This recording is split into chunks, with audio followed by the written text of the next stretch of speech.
5/13/13. We don't have 13 months in a year. Enough of that. Huh? Enough of that. Enough of that? Okay. Good evening. Welcome to the school committee meeting of May 13th. Tonight's agenda, we will start out, we have a student council survey, and I see our audience is pretty full with a lot of members of our student council along with their advisor. Following that, we have some field trip requests. Then we'll be entertaining a vote regarding school choice. We'll hear some updates in regards to the high school and our NEASC policy, a restraint policy. We'll talk a little bit about the superintendent's evaluation, some student activity accounts, and then a discussion regarding the kindergarten entrance age policy. Okay. And then also, we will be going into executive session at the conclusion of this meeting. With that being said, we'll get into the first item here, and the first item will be the minutes of April 22nd.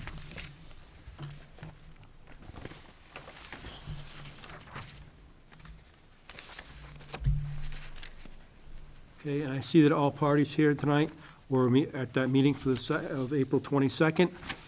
We all had a chance to review the minutes, I take it, and I'll entertain a motion to approve the minutes. So moved? Second. Moved and second, discussion. I do have one item under my school committee requests in regards to the communication I received with the parent regarding the kindergarten age.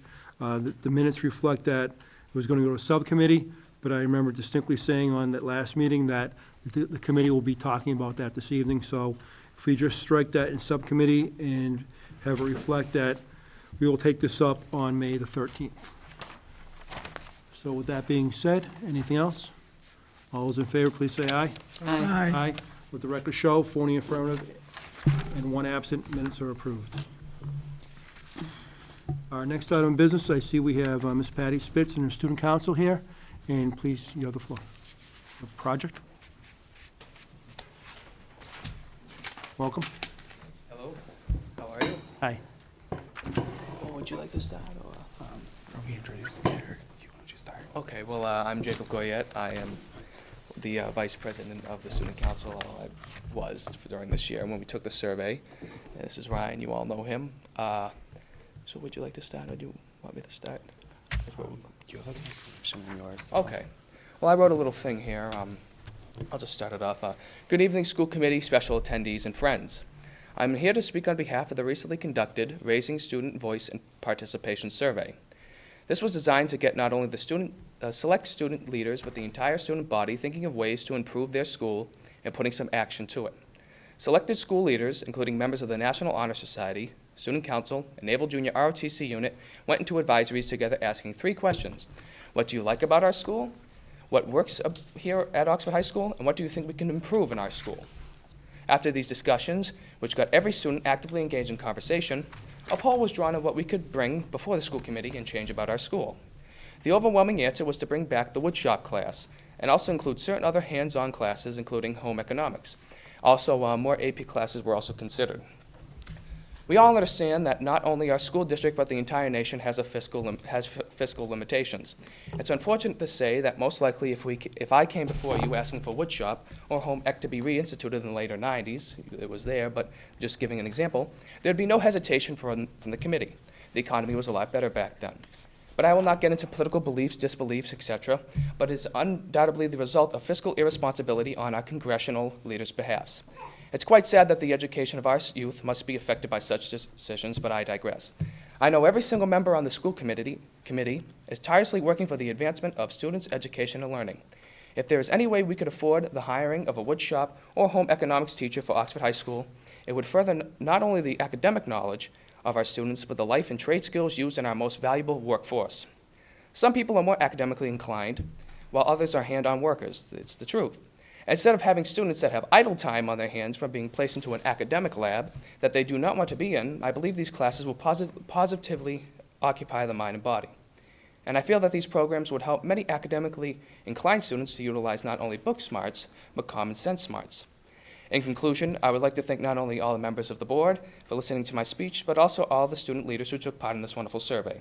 And a special thanks goes to Mrs. Spitz, who has put relentless time and effort into not only the survey, but our student council to better the learning and communal environment at Oxford High School. And that was what my little thing I wrote. And Ryan has something to say as well. He has, you can tell him. Okay. For the record, my name is Ryan Donovan. The first thing I'll be reading is something that one of our students, Alex Chappett, had written up. He wanted to be here tonight to present this to you along with us, but he was unable to today. So I'll read what he wrote. Hello, I am here on behalf of the Oxford High School. I believe woodshop should be brought back because there's a high percentage of kids who need something that will interest them and keep them out of trouble. Not everybody has a passion for classes like art and theater and music, or likes working with the computers. Some kids just don't like sitting down in every class as like an academic class, and although it's a good thing, it defeats the purpose of if the student can't like tolerate the class because they have no interest in it. So there should be some form of alternative that they would like that's hands-on. And if woodshop was brought back, it would mix things up, bring some hands-on life to the school. Not only would it be excited for the students, but create future jobs and make the student look better and add other electives. And that was from Alex Chappett. Personally, I agree with Alex. I think it would be great to have some form of hands-on class brought back, whether it be woodshop or home ec or something along the lines of that, because personally, like I have taken lots of art classes and I've witnessed like kids that are in there that aren't really into art, but they don't have like another option like during that period besides like digital design, which is very similar. And if the kids aren't interested in art and it's either a choice of art or an ACT lab, the more productive and more credits is earned in art, even though they're not that interested. So I feel like there should definitely be like some class that they would really like to do that could give them skills for the future, while like having fun during their school day, taking a break from the academic classes while still taking them throughout the day. So I think it would be a great idea if we could bring those classes back. Absolutely. Board members, Mrs. Ennis. Thank you very much, gentlemen. That was a very good presentation. If you could just fill me in and tell me how many students were involved in this survey. Well, this included the entire student body. Okay. We had each of those organizations that I listed, 2 were paired up into each advisory on I believe it was a Tuesday morning, and they went into the advisories and they presented those questions, and every student in the classroom was highly advised, to voice their opinion, and mostly every single one did. And it was something good to spark up a conversation among kids, especially kids who feel that, oh, I'm not a student leader, I don't have my voice, but they certainly do have their voice, and I wanted to capture that. Mrs. Spitz thought that was very important. We So did that. every grade, every class? Yes. Yep. And I would say like it was administered to everyone as like in like a oral group setting, and many people would think that maybe not a lot of people would get involved, only like the kids that are on student council or NHS that like would already have their voices in there. But from what I witnessed in my group, like I had several kids that were known to be somewhat shy, not really want to like voice their opinion in front of people, and they really did join in. So like the entire groups did all put their opinions in. Did you get a percentage of your answers or anything like that? Did you do any kind of breakdown like that? I don't have a percentage on me right now. I believe Mrs. Spitz Yeah. did. But Is that okay. good? Okay, well, there was a final three. Sorry, there was a final 3 choices for like the top. Because we did this twice, there was like the first one where anybody could voice their own opinion on what they wanted in the school, and then we counted off every single option. There were countless amounts, and then the ones with the most amounts we brought back to the kids, and then the final 3, which were the highest. The woodshop one actually won by 2/3 of the vote of the school. 2/3 of the students. What about the AP courses? Did they specify what they were looking for AP? I believe, what? There wasn't any? I thought there was. That's a mistake on my behalf, I believe. I thought there was other students who wanted Oh, well, would there were want to be. students who voted for it, but there was no specification what- on what class, like what. Oh, well, there was no specification, but that was one of them. Yes. Okay. Was that in the top three? No. No? It was not in the top three? No, that's what I thought it was. Okay, sorry. that Do you know was what it a was? mistake. What The top three was carrying water bottles in school, bringing back wood shop, and I think like cheaper lunches. Was that it? Yeah. Reduced costs of lunches, but that's The wood shop was the main. Or more for the That's cost why of we the came. lunch? what. Like if the lunch prices were the same, like more Yeah, portions, I or think, more because like it portions was with the more lunch, but concerned now like they're trying to, that. Cut back because of health. Yeah. And I just have one more question, Mr. Chairman. When did you do this? What part of the year was it? We We did our this first one in January. in I January, believe. and the second one, wasn't it after April vacation? Yeah, I think it was in After- March. After February It was after we vacation, came thank you. back from the Yeah, Cape. that's So right. January, you did the The first initial the survey. initial one, and then you did your second in March? In March, February? yes. Yeah, after February vacation, that's the one I screwed March, up. okay. All right, very good. Thank you very much. Very much. Thank you. Mr. Ravelli. Just one more question. Currently, what are the classes that are options? It sounds like this is for electives. Yes, the wood shop and the home economics or the AP courses. Right, so what do you have now for electives? Your options, well, I can I say, guess. So currently we have a theater basics class and Oh. a theater performance class in the dramatic arts department, and then we have band, chorus, and then like a beginner's band. That's all for the arts, and then a music theory. So Mr. Baggett's busy. Yep. So yep, he has his hands full. And then for the art department, we have arts 1 to 4, Mhm. and 3D design. Is that still? Yeah, 3D design, our independent study. Yep. Independent study if you want to take that, and Several. digital That's, design. that's for students that have already taken arts 1 through 4.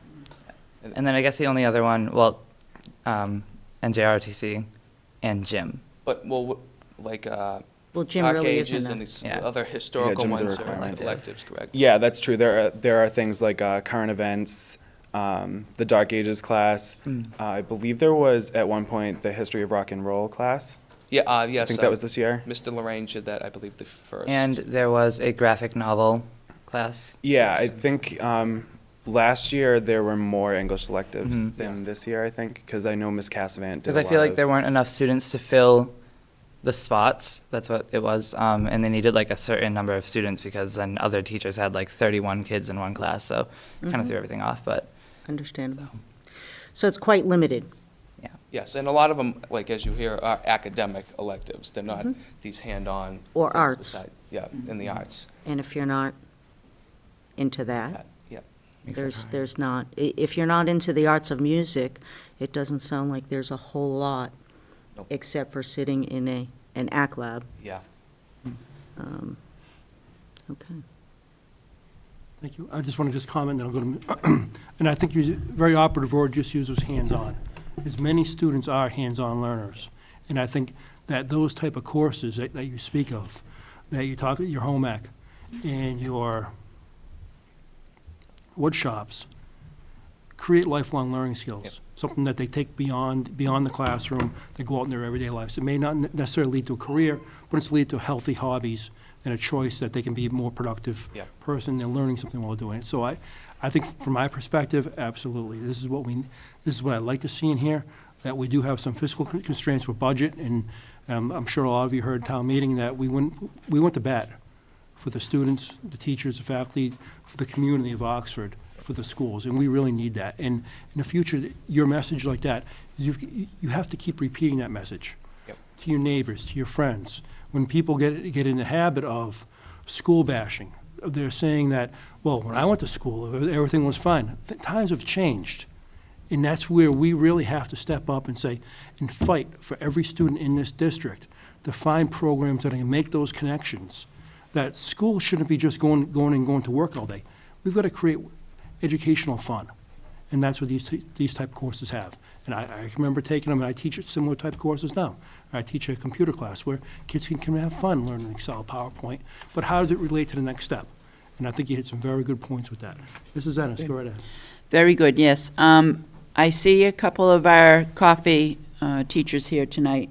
So I would like to make a motion, if I could, Mr. Chairman, that with the superintendent, with Mr. Wells and Mr. Cannacchioli, that they get together and see how we can make this happen, so both high school and coffee can, if it can be done, if it can be, I know we have the equipment, I'm pretty sure.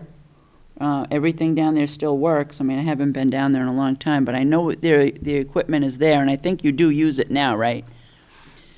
If we could somehow do it the right way, and when I say the right way, I mean high school and coffee. Correct. Working together, that's the right way to go along with something like this. And let's see if we could get that off the ground. I think that downstairs has been silent now for far too long, that everybody could take advantage.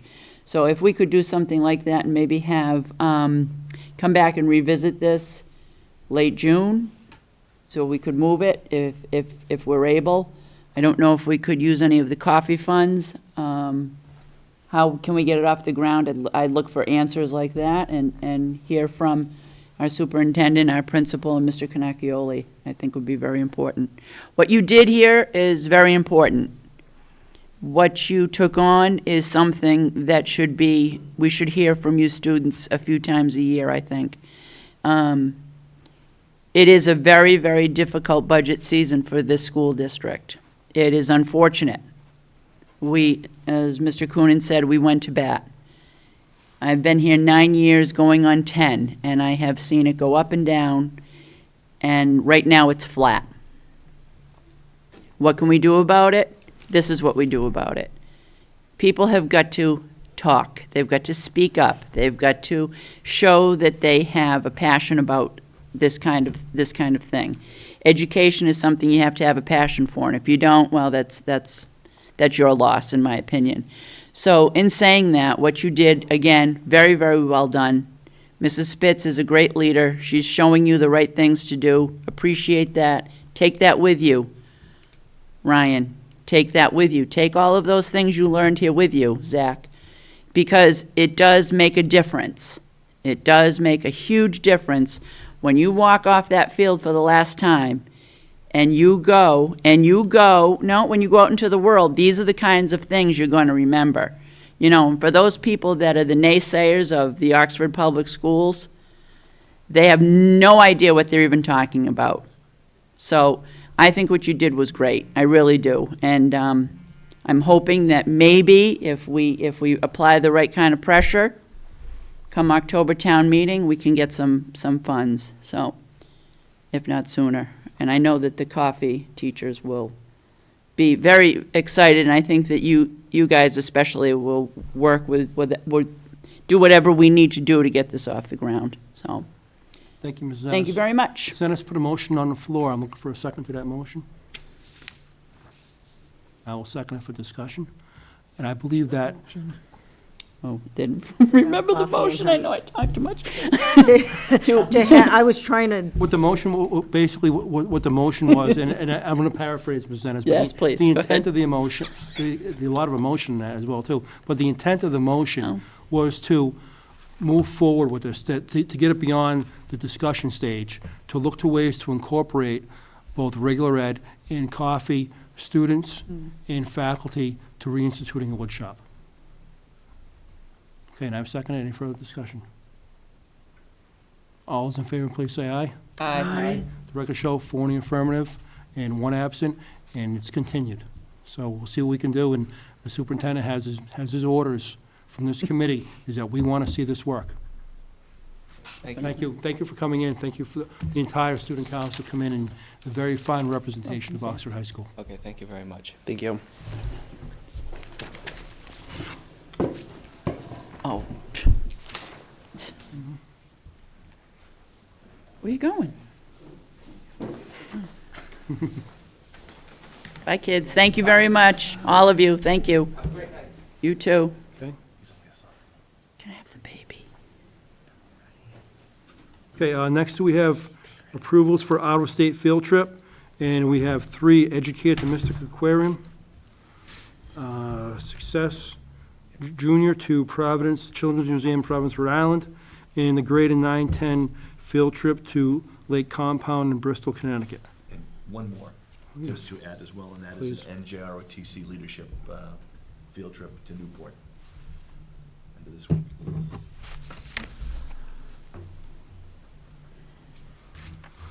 Okay, I assume that Mr. Wells could speak to any questions as opposed to the NJLTC trip and the Lake Compounds trip to Bristol, Connecticut? Mis- And Mr. Welsh. And Mr. Welch, okay? If you want to come forward. Just tell us a little bit about the trips, trip or trips, whatever you Of course. have the knowledge for, sir. Say, well, good evening to you, the members of the school committee. My name is Matthew Welsh, and I am the class advisor for the class of 2015, the sophomore class.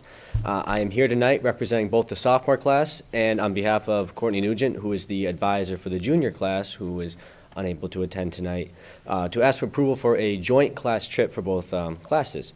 Ms. Nugent and I wish to take our classes to Lake Compounds on June 6th. In the past, the sophomore and junior classes have combined trips together and usually have taken their class trips to Six Flags in Springfield.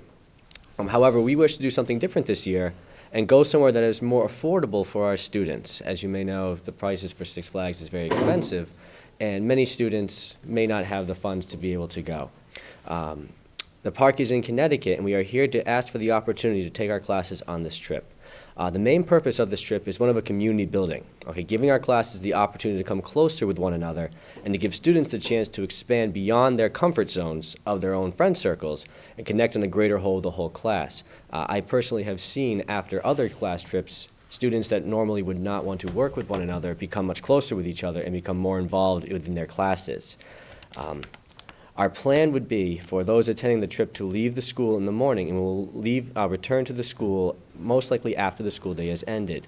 Those going will be told they will need to arrange for someone to pick them up at the school as has been done in the past. Once we arrive back to the school, I personally will be there to make sure that everyone does get home safely and that no one is left unattended.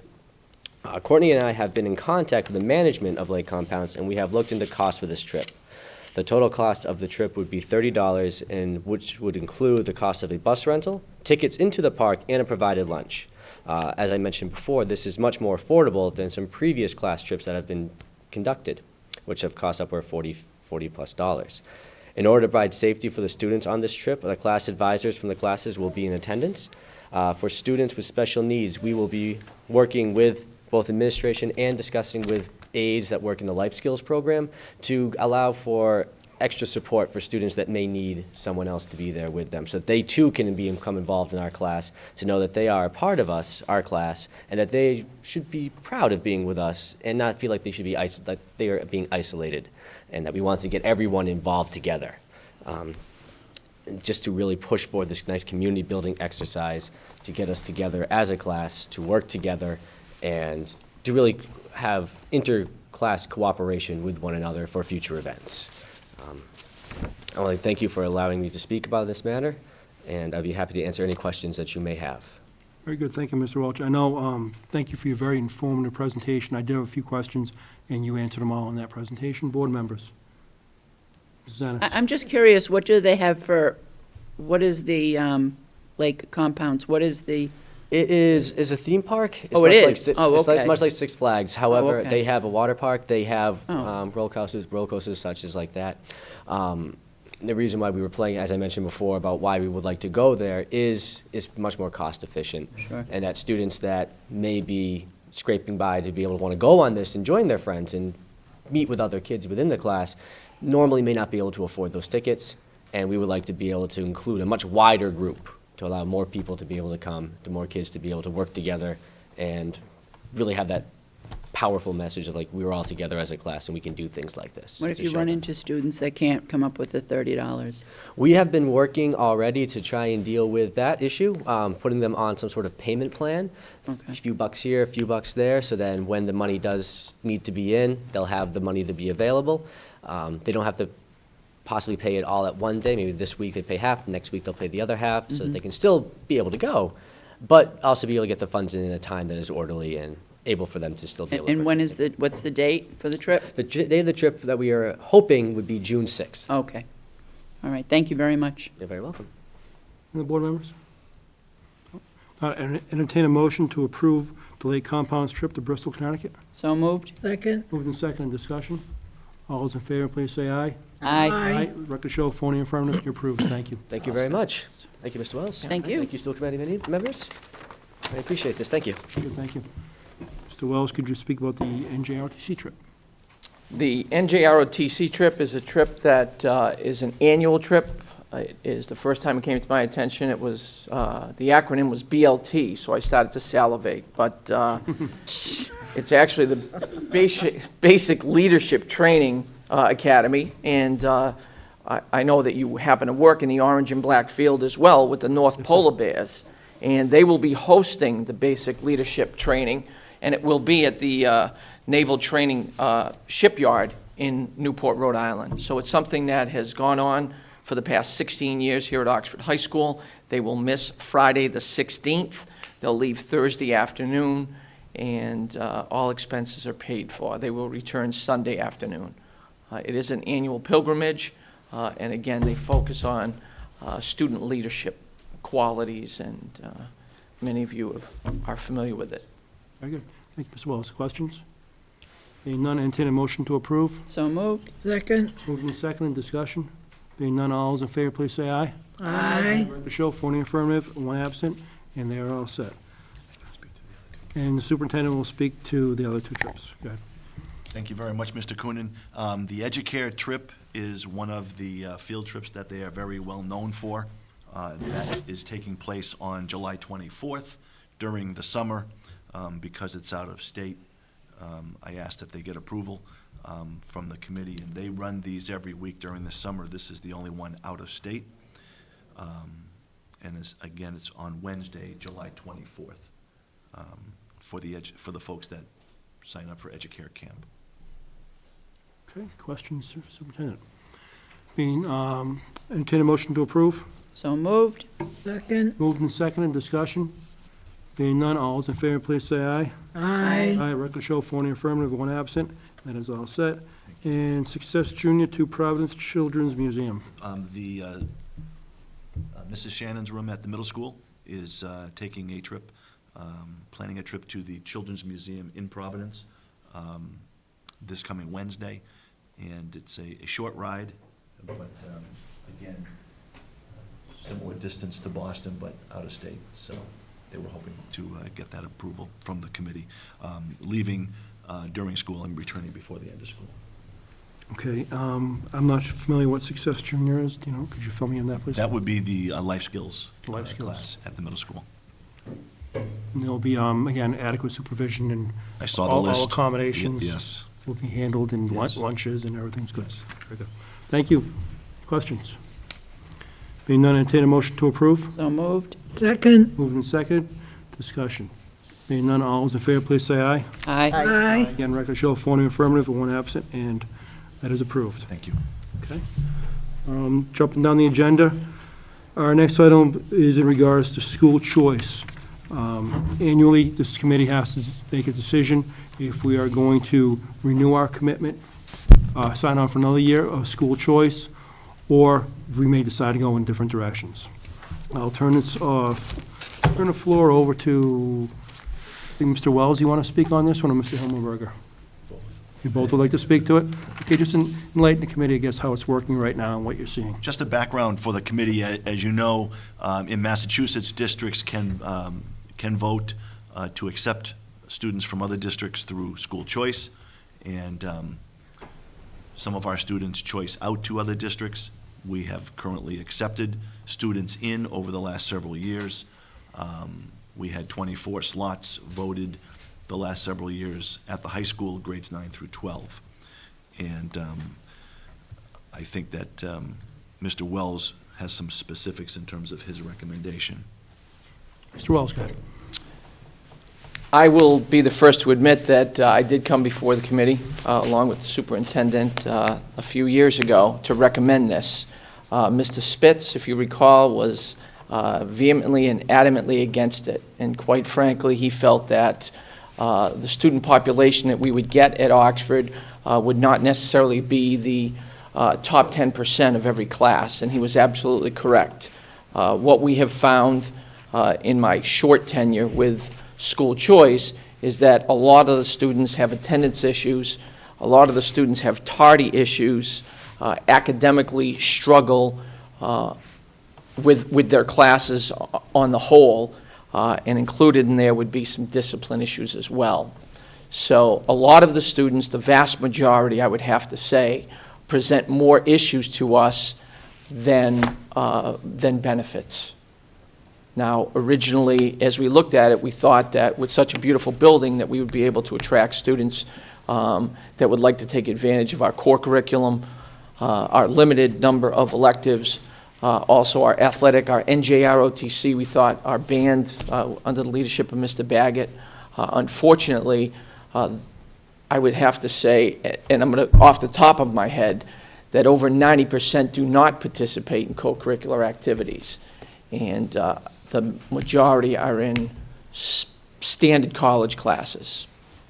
So our recommendation administratively, in conversation with the Oxford High School Council, is that we do not approve the school choice from this point forward, at least for next year. And consequently, those students that are still on our rolls under law would remain on our rolls until such time that they either graduated.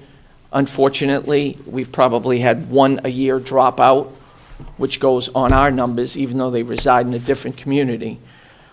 So either they graduate, drop out, or return to their sending school district. So our recommendation would be that we no longer subscribe to school choice.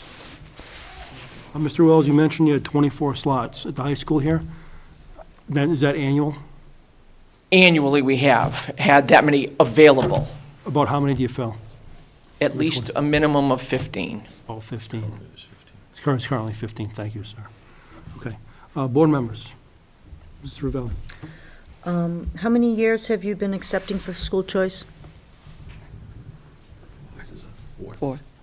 I don't remember. I believe Fourth? it's our fourth. Fourth year. And it's typically around 15 students. And the number of students that you would say that come for, we'll say, the athletics or the ROTC or band or something else that they might be looking for, out of those 15? Realistically, no more than 2. No more than 2. Mr. Walker. Certainly, a part of school choice is that it is the responsibility of the student and their parents to provide transportation to the school they want to attend once they're accepted in the proper grade slot. And many of the students we have found have had, as Mr. Wells points out, attendance issues that have caused them to look for new opportunities. And because they still have to provide their own transportation, that situation doesn't get corrected, it sometimes gets worse. So, along with the many reasons that Mr. Wells has stated, I would be in favor of supporting at least a moratorium this year on accepting new choice students in.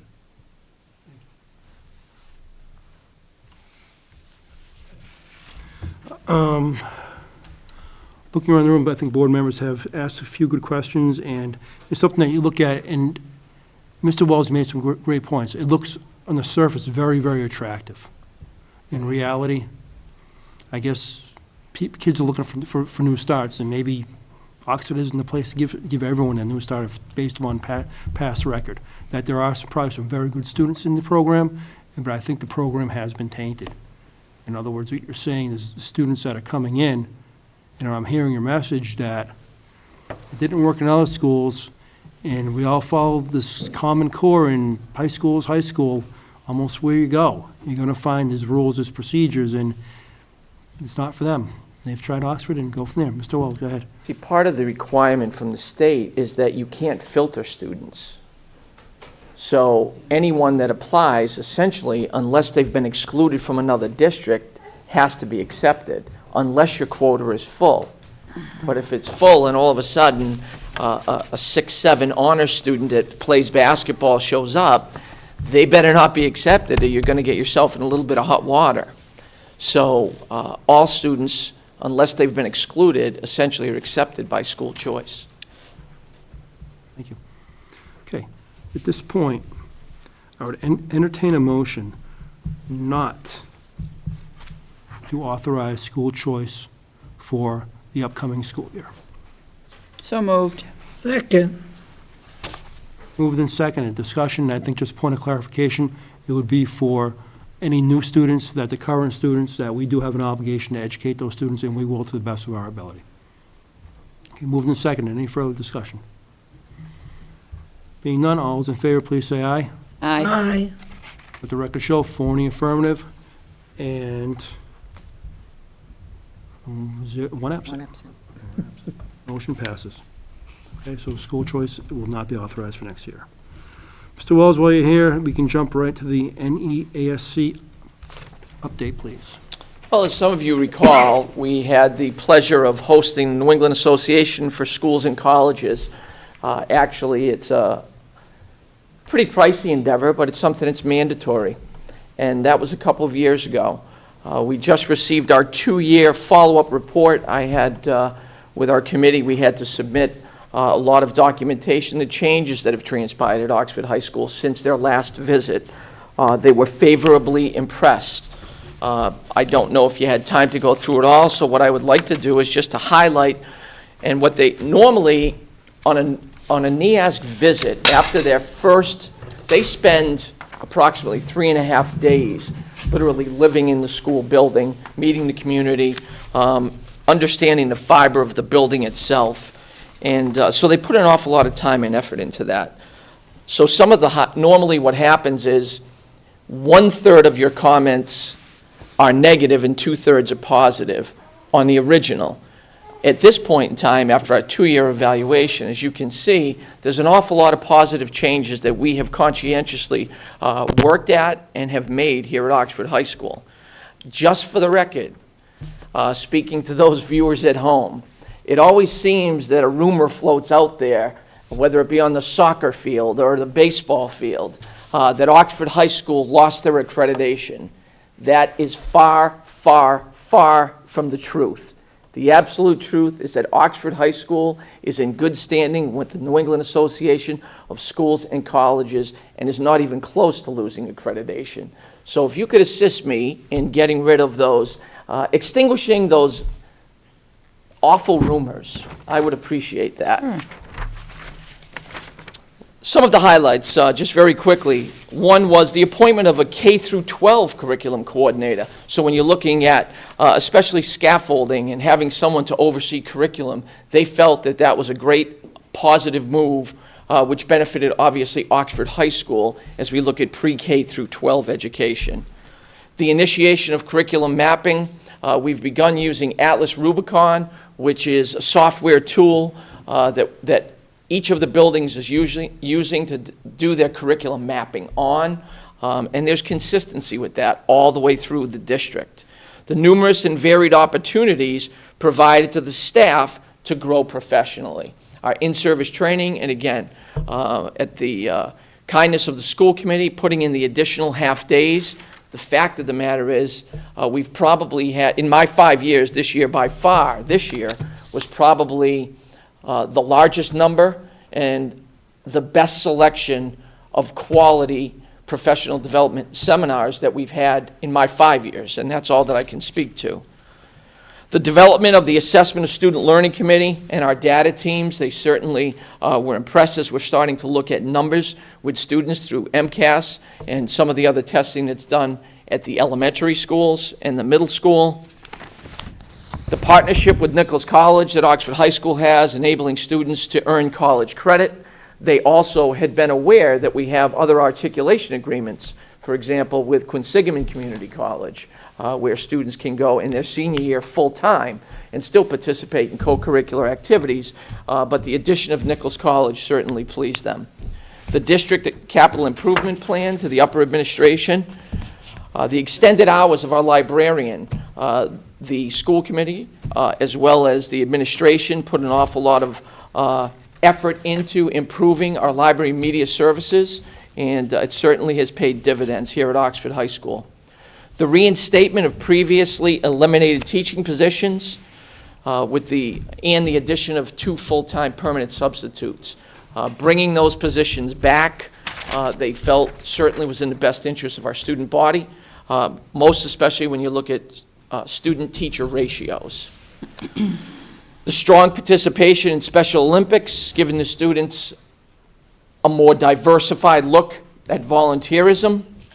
The large number of awards received by the concert band, the chorus, as well as our NJROTC unit. The full-time in-school suspension position. One of the things they had talked to me about was inconsistency based on personality. Previously, with 7 people rotating through, everyone handles their classroom differently. Well, they also handle in-school suspension. Now there's consistency there, and they were happy to see that. The credit recovery program, as you look at the students that are alienated in terms of their ability to recover credits that they've lost because of poor choices. By instituting our credit recovery program, they feel that we're making a conscientious effort to try to save those students that are actually potential dropout students.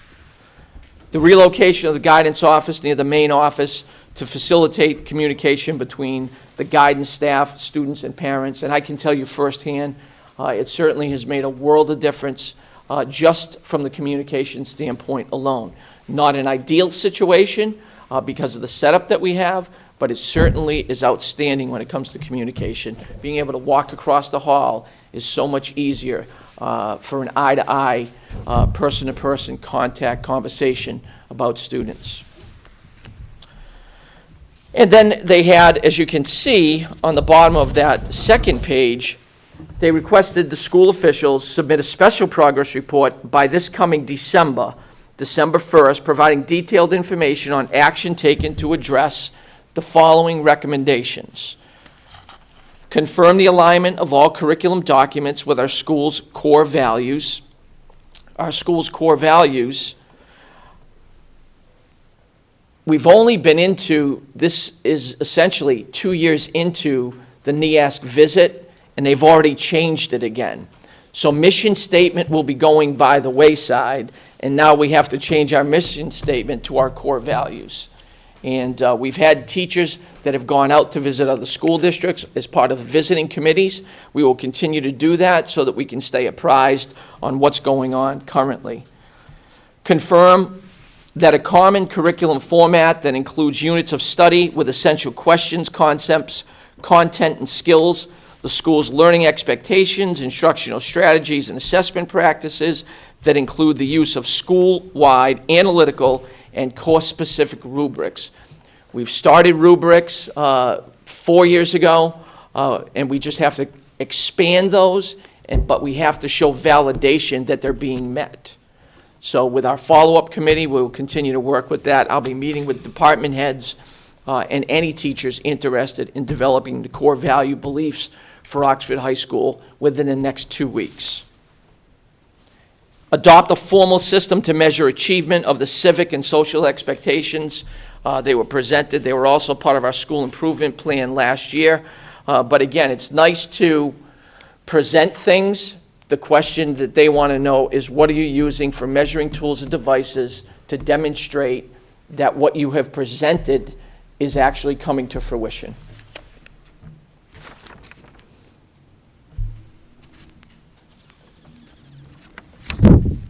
Again, develop a plan for the regular formal review of the mission statement and expectations for student learning. So it's all going back to that in terms of the core values. Does anyone have any questions? Questions for Mr. Wells? I have a comment. Oh, Mrs. Ennis, go right ahead. Sounds good. You know, better than I expected. That's Thank what I you. can say. I'm glad to hear it, because this was something that, for myself, I wasn't sure what the outcome was going to be. But this is good news, so thank you. We're very impressed. We're very happy. You know, we all need our attaboys. Yeah. And the faculty and staff is delighted that their efforts and hard work are certainly pushing us in a better direction. Definitely. Thank you very much. It's good news. Just one comment? Mr. Ravelli, go ahead. Just one. A continuation, I guess, of that comment. It's nice to see that the attaboys are more than the shame on yous. meaning that we have about a page and a half of good job and 4 or 5 more things to do, and you say there's, what, 3 years left in this rotation, this 5-year? Well, no, it's, Or is that how it they're goes, asking or- for a special progress report. You do a report at 2 years, you do a report at 5 years, you have another visit. Every 10 years, you have a visit. Okay, So the So- difference between today and what it once was is that there's constant monitoring of progress. So there's constant communication between NEASC and Oxford High School and every other accredited high school and college in New England.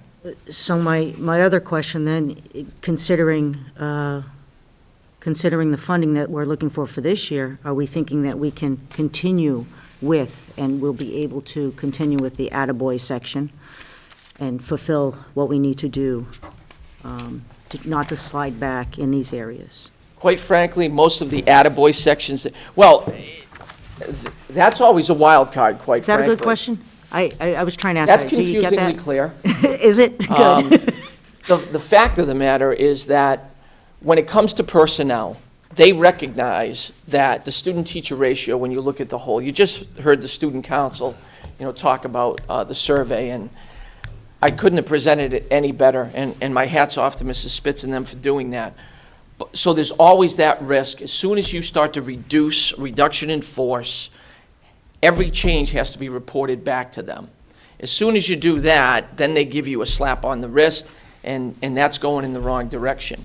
Based on their request of recommendations, with the budget as it currently is, absolutely positively, we should be able to maintain what we have, based on a level service budget. Excuse me. I don't know if that, I think it answers your question. I think so. If not, I'm pleasantly confused, but that's okay, too. No, it seems like you're confident that we can, with a level service, but I'm not so sure we have that, so that's my other question for later in the meeting. Okay. Any major Kudos to you. programmatic changes have to be reported. Kudos to you and your staff. Thank you, It's Thank not you. easy these days. thank you. Now, just a very quick comment. Mr. Wells, you've coached and I've coached, and when you look at games and you look at this, say, why were we successful? Why did we win? And you focus on those results, to keep those results and how to build on those to fill the areas where you fall short. And I think there's a lot of avenues that there's going to be overlap. Is that to continue the progress, and again, it was our job to make sure that we get the money to continue the positive things they're doing on why we were successful in these areas, and how can we bring those other areas up. And I think and remember, NEASC is we spend a lot of money, an awful lot of money for them to It's come in. annual dues, and then the visit itself is quite pricey. Yes, it is quite pricey, it's a very, and what you get back is an honest approach, that, yeah, we're paying for it, and they're gonna come in and say, this is what you have to do. And people say it's antiquated, they've been around forever, I think something else may eventually replace this, but this is basically how we judge our schools, and our report card is right here. And that, again, and these people that come in, they are educators, that, you said people from your school have been on teams. And they expect the same when they go out, and they probably learn so much when they go to other schools. And that's where the sharing process continues. So it is a step in the right direction, but it's also a step that we do have work to do still. Very good, thank you. Yes, Mrs. Just Rowley. one other question, but not for Mr. Wells. Where can parents see this? It's like our report card, right? This two-page report, Yes. Is this online? I don't know that I've ever clicked that button. If it's not online, it's easy to put online, because we have the NEASC You have a link there. toolbar. You have a link in the So site, there's a yeah. link there. Yeah, I'll check and see if it's not on, we can put it on. it's a hard copy, is available at the high school for anyone interested in certainly taking a look at it. By all means, I hope that I make hundreds of copies, because we're pretty happy. Very good. Anything else on the NESC? Before you leave, Mr. Wells, one more item, and it does pertain with the business manager as well. We were talking a little bit about, we had a request in our packet from Ms. Matthew about student activity accounts, and I know you have quite a few at the high school, so maybe we get a little dialogue going with that and see where we're going to really put that in the best way that we can manage our money. Sure. The request before the committee was to reauthorize the allowed checking account limits for the various levels of schools, high school, 25,000, middle school, 10,000, elementary school, 5,000. In reviewing the student activity accounts this year, in working with Town Hall and going back through school committee minutes, we can see the discussions on these things, but we can't see the actual vote for these limits. And what right now is occurring, especially at this time of the year, most especially at the high school, is we actually run into issues where we don't have enough money in our checking account, even though it's sitting in the savings account. It's in one pocket, but it's not in the pocket that Mr. Wells and the student groups can access immediately. So by authorizing or reauthorizing these limits at these levels, again, 25,000, 10,000, and 5,000, it'll provide the appropriate management and appropriate tools for the high school and all schools to be able to utilize the student accounts as they were designed when they were redesigned back in 1996. Thank you. Mr. Wells, you want to add anything to that? It's just that it does become exceptionally frustrating, understood, but very frustrating for the classes. And I'll use this example. Our senior class, you don't want to order too many meals, but you want to get your numbers in, and we're going to Cyprian Keys this coming Friday night. So they need to know, basically a week in advance, how many students are going to be attending so that they can prepare their order. Then they want to get paid for it as well. So if we give them the order on Friday of last week, by the time an article goes to warrant for $8,000 to be able to give them their check, even though the class has the money to do that, it's impossible to get done efficiently.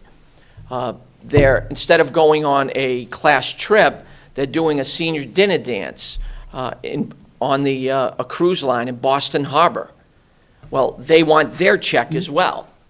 So right now, you're looking at, off the top of my head, say $17,000, and they probably have $40,000 in their account, but we can't process it. What this would afford us to do is to have Mr. Mullen, who is a part-time accountant that comes in and does our books for us and writes the checks, who works directly with Mr. Matthew. He'd be able to write the checks for each of these classes. And obviously, those are the biggest accounts that we have of the classes. The freshman class starts off at zero, and by the time they're seniors, they can have as much as $40,000 that they have raised in class dues over the course of their 4-year tenure. Okay, you talked about the warrant process. Typically, how long does it take to transfer money? Well, we're working with the town to improve the warrant process, because right now, there's actually a month-long delay where they want the bank statements and reimburse off of the bank statements in addition to the invoices.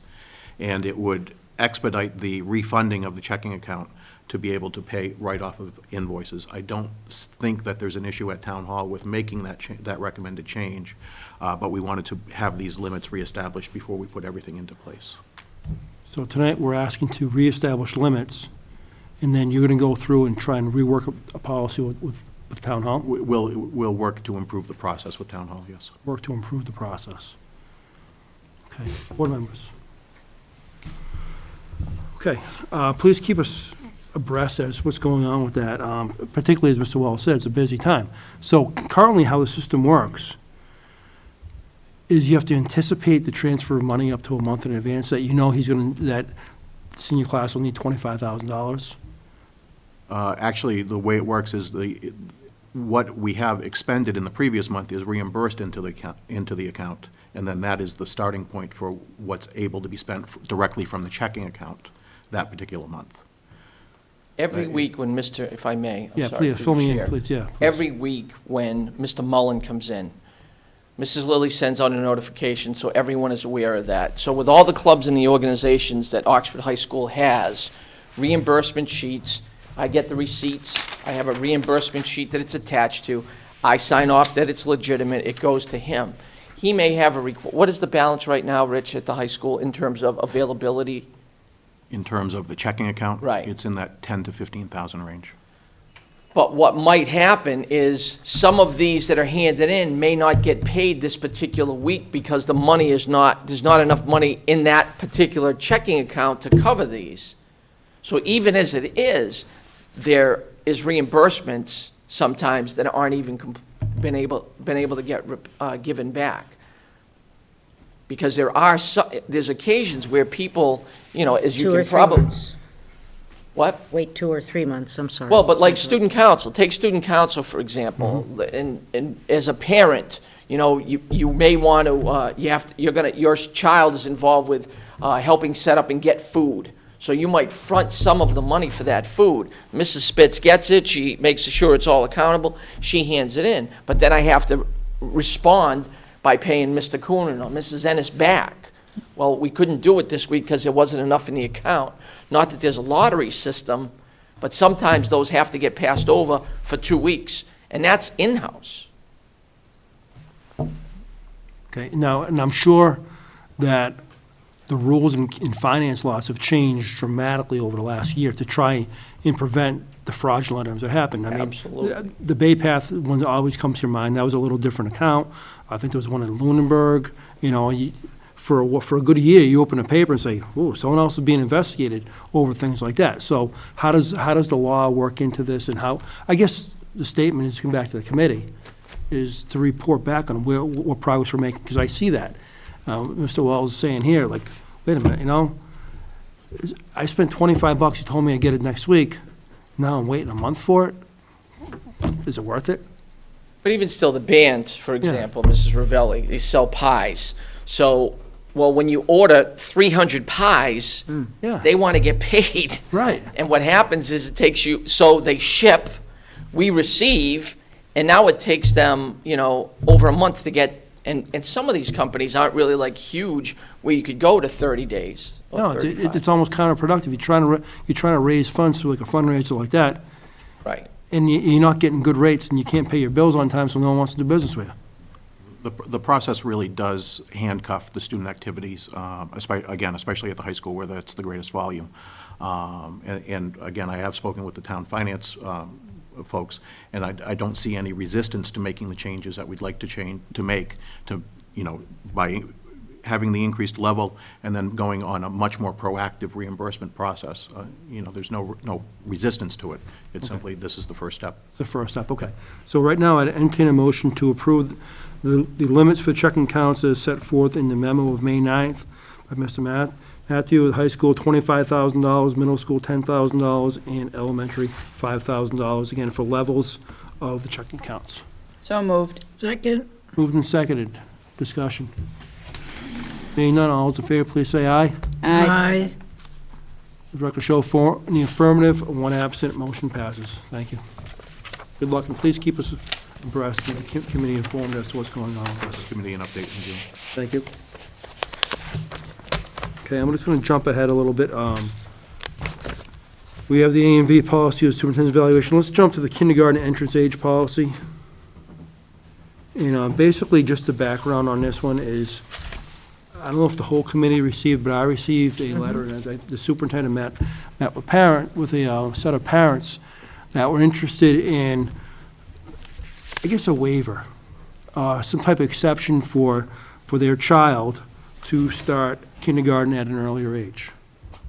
And that's something I know that is, it happened to me personally too, that my daughter, she was born in October, and I thought, you know, I think she's really ready. Everyone said she's ready for kindergarten, and we do have a policy in place on where we want to go. So the reason I scheduled this agenda item is to hear from board members on, do we want to entertain, or are we steadfast with the date? Okay, because if a policy change, we'd have to go back to a subcommittee regarding policy change to come back to forward here. So tonight, a discussion on board members' input on where do we want to go? Are we happy with what we have? Are there exceptions? What type of exceptions are we looking for? That if we go back to the subcommittee and then bring it forward, because again, we're talking a policy change via our handbook. So I'll open up to board members' discussion on, anyone feel is ready to talk about when we allow children in? And maybe Mr. Hillenberger just gives us a little bit of background on what the policy is, just to refresh everyone's mind, and how it's exercised out of your office in enrollment. Certainly, Mr. Coonan. The current policy, school committee policy, is that children may register and enter kindergarten as long as they have reached their 5th birthday by August 31st. And it's always been an interesting contention because every school committee sets that date. And you can talk to a lot of pediatricians and early childhood experts as to what the best date or cutoff is, but certainly we have operated under August 31st, and it is one of the few policies that, for me, is ironclad only because it is has so many ramifications. Certainly, class size and financial ramifications in terms of if additional teachers are needed, balanced with what is the rules of the road that we operate under as a district. So we do have before us a request to for the committee to discuss and consider a particular change, and I think that it's certainly a good discussion. Thank you. Mrs. Ennis? How old is our policy? I don't have my manual here, but do you know how old it is by any chance? We might have it.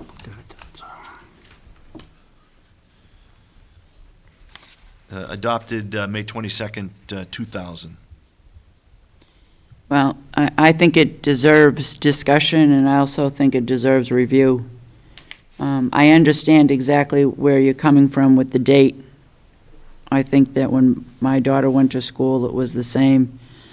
But I do think that since it has come to us, we should do our due diligence and take a look at it and see. I'd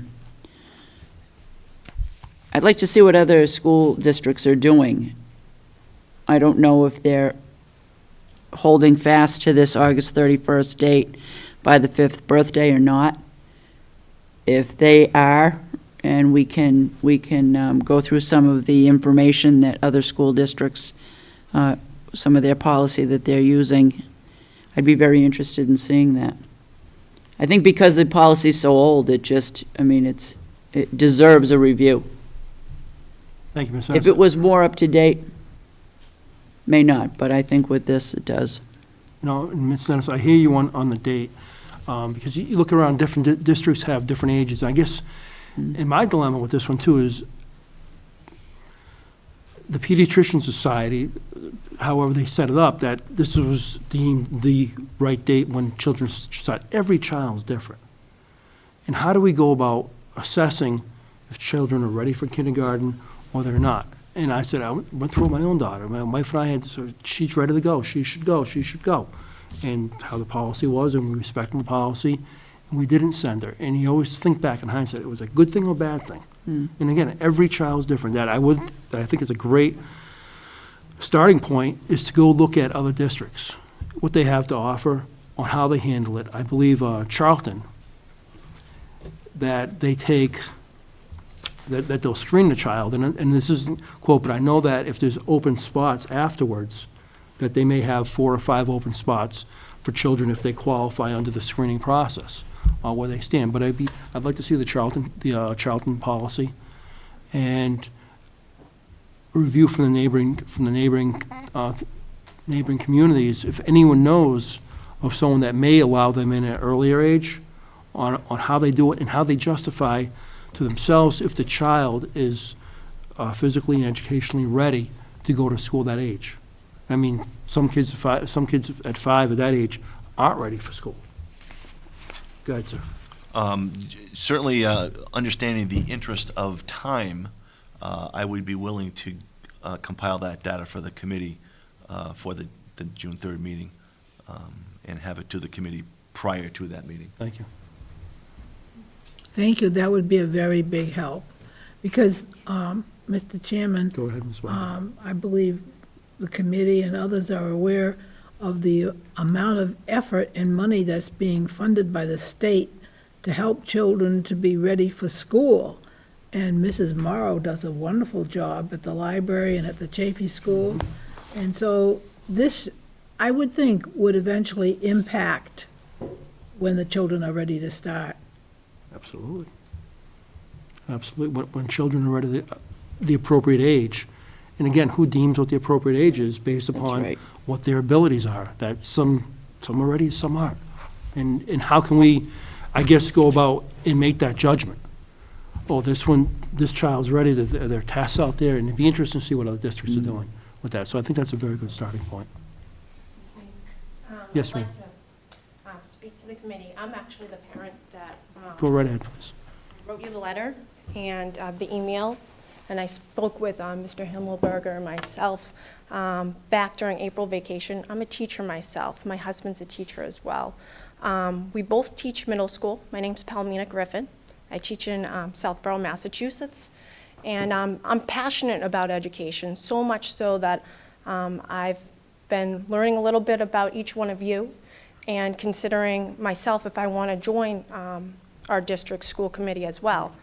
One thing that my husband and I have kind of sat down and we've been putting a lot of time in, like you were sharing yourself, Mr. Coonan, and others were sharing through different experiences too, is the fact that each child's an individual.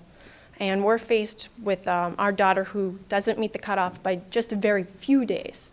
So her birthday is September 5th. The cutoff date is August 31st. So we're not looking for a huge exception to the rule here. But as educators, we know that each child's an individual. And we know that we personally differentiate our instruction consistently to our students in our classrooms every day. My husband and I are both math teachers of all levels in our district, and we see kids that are overridden into our courses of study. And I have to say that it's through the parents' decision that occurs in our district. And upon reflection and seeing that process work out, where the parents really often do have the best sense of who their child is as an individual, and they really realize what's in the best interest of their own child, those children make great growth. And I know policies are very important for many reasons, especially since, you know, they affect numbers in classroom size, and they in fact affect the budget and so many other important key components to making a good school system run efficiently. But we're dealing with individuals, we're dealing with children, and I personally know that every single decision that is done for the kids in my classroom is so that they're going to reach their fullest potential. And I know that we have a law here in Massachusetts, Chapter 766, to help students that have special educational needs get what they need if they're not meeting certain requirements and whatnot educationally. We don't have something in place to help kids that might be hitting the standards or the mark a little bit more before others. And I think that this district is trying to be on the cutting edge. I think that you guys want to definitely make people aware in our community that we want to do what's in the best interest of these children. And I'm one of those cases where, you know, unfortunately, it's a hard, tough decision, and I want to keep my child in this district, and I want to see her go through Oxford Public Schools. I don't want to have to take my child and put her in a private school for a year and take her away from the beautiful cohort that she has right now of kids. She's had wonderful teachers. She's been in the pre-K program here in Oxford. She had Mrs. Sheehan and Mrs. Stevens, who are fantastic. Why do I want to take my child away from that? But if I'm being told that she can't continue her education because of a 5-day cutoff or whatever, I need to do what's in the best interest of my child, and that's to put her in a private setting possibly. And that really, it breaks my heart. I know that the cutoff date in Worcester is December 31st.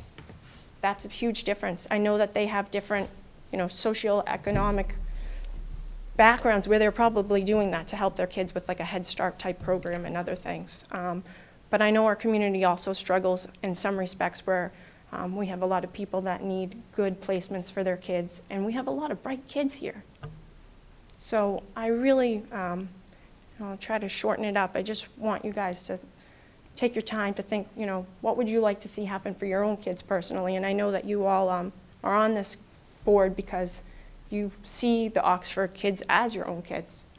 And I know that there's some kind of a sliding rule in other communities where they have a kindergarten program that is for kids that are in between that December 31st cutoff. And I know every district is different, but it would be nice to see some good things happen here and more growth happen. So I'd like to be a part of that too. So thank you for your time. I really appreciate it. Thank you. Thank you, Mrs. Griffin. Thank We- you. We appreciate you coming in. I think your message is very loud and clear to the committee. Okay, That we thank are going to take a long, hard look at it. And I wish I'm an educator myself, 20 years in the classroom. My wife's saying, we had the same thing, and we fought. I wasn't on the committee then. Like, I know she can do it. I know she can do it. Right. And it comes down to it's a numbers. It's a number and it's a policy. Right. And that's what we're going to look at we're going to look at that policy and see what we can do, see if we can help you out. That'd be wonderful, because I know she's met the standards, and I'd like to see her continue on with her education, not be held back. So thank you for your time. I appreciate it. You're welcome. Thank you. Thank you for coming in.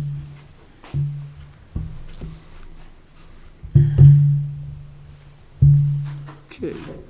Also in our package this week, we received the Office of Public Schools Physical Restraint Policy, and I believe the new acronym for that is the ANV policy.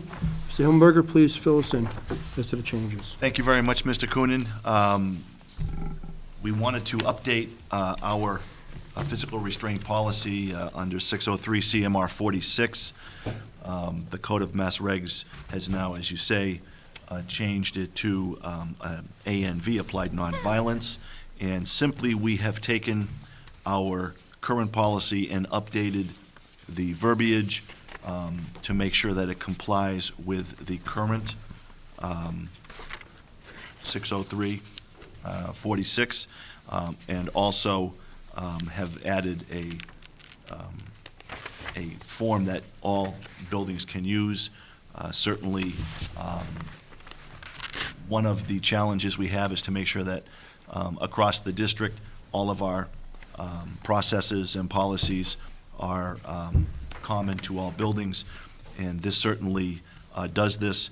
This was a great piece of work by several folks in the administration, along with Chris Pietro, who really spent a lot of time going through this to make sure that it matches up and is updated to match the current regulations. And both in process and in guidelines, I feel it is a tremendously well-done document, and I would urge the committee to approve so that we may update our ANV policy. Okay, I do have a question before we get going. Reading this, it says selected staff. Approximately how many people in a building are trained in the restraint policy? I don't have that exact number, but let me, instead of trying to guess and estimate, let me get that for you, and I can certainly email that to you tomorrow. Thank you, because I think what's important is, yes, we have a policy, and we talked about the situation this afternoon. Someone's appears to be injuring themselves or another student, maybe a fight, maybe a mental health circumstance, something that's happening, is the child has to be restrained. Well, do we get on the horn and we call the office and say, tell me who's certified because I can't do this right now? How do we get more people trained or more people in a position to de-escalate the situation and to do it The right way. in the right way? We offer training, and certainly our trainers have to be recertified, and we went and took the proactive approach of getting several of our staff to be trainers, so that it is a far more reduced cost to offer this training. And we do have in every building multiple staff that are restraint ANV trained, and, every building has their protocol. But let me get the exact numbers, and I'll email those to you. But I do think that this is something that is very important in this day and age, and we feel that it is ongoing and updated and work that needs to be done every year to make sure that we have proper distribution of folks that are trained throughout the district. But I will get that information for you tomorrow. Thank you. Mrs. Ennis. I'd like to hold this policy if we could till our June 3rd meeting. It is held. Thank you.